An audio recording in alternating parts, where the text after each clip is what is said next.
Kus kohas elavad kõige vastupidavamad koerad, minu arust Eestis. Siin samas kõrval olev koer peab nii suvel kui talvel pikad päevad olema siin samas auto tagaistme peal.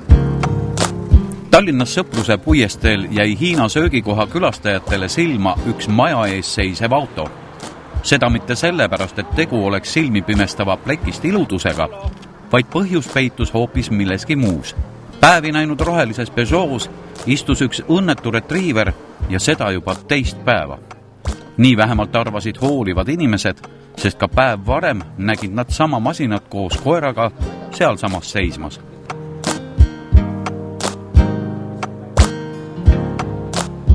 Autos istuvat värisevat koera oli inimestel hale vaadata.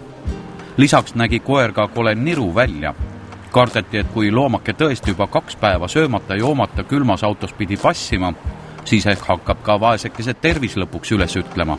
Kiiresti helistati loomakaitse seltsi ja anti kuldsest retriiverist teada.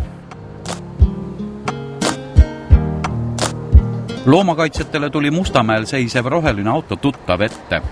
Nad olid varemgi selle Peugeot ja kutsa kohta teateid saanud. Viimati kuuldi kuldsest kutsast möödunud suvel ja siis teatati, et koer pidavat palavas autos ilma veeta piinlema. Tookord ei õnnestunud loomakaitsetel ega munitsipaalpolitsei töötajatel peremehega kohtuda. Nüüd otsustati, et enne ei lahkuta, kui omanik või koer käes on. Munitsipaalpolitseile andsid loomakaitset teada, et kui peremees kella 8 välja ei ilmu, siis lõhutakse auto aken ja võetakse koer kaasa. Õnneks ei pidanudki midagi lõhkuma, sest ärritatud loomaomanik ilmus välja. Ärge filmida, ma ei saan, kas on haige inimene. Pange see tuli ära taha. Kuuldavasti te olete selle auto kohta varemgi informatsiooni saanud?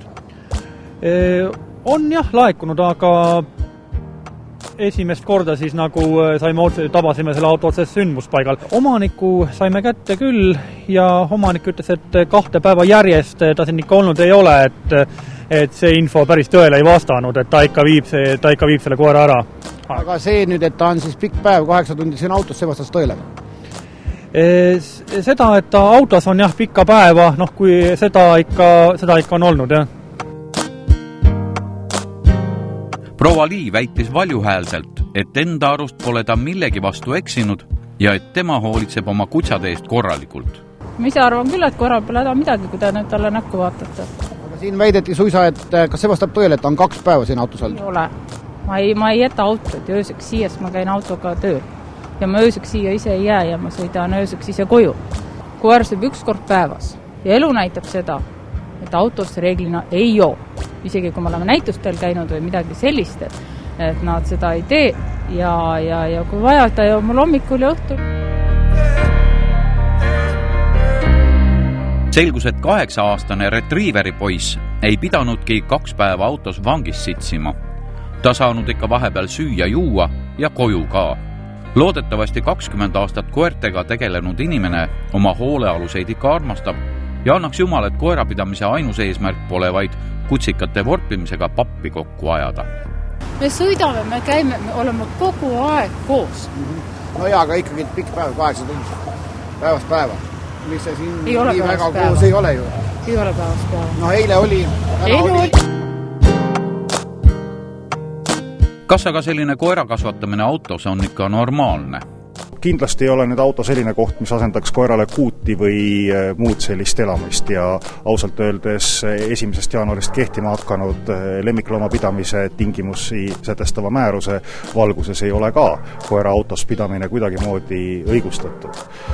Suurem probleem kindlasti on suvel, kus selliseid juhtumeid tuleb iga aasta, kus on koerad saanud kuumarabanduse autodes ja seal ei aita ka akende praokile jätmine ega midagi muud. Talvel nüüd seda ohtu nii suurt ei ole, aga samas kui me mõtleme, et öösiti temperatuur langeb madalamale kui 10 kraadi, siis kindlasti selline plekist kuut ei ole see, mis koerale sooja annaks. Välismaal on loomapolitseinikud sunnitud autodest loomi päästes lõhkuma päris palju autoklaase.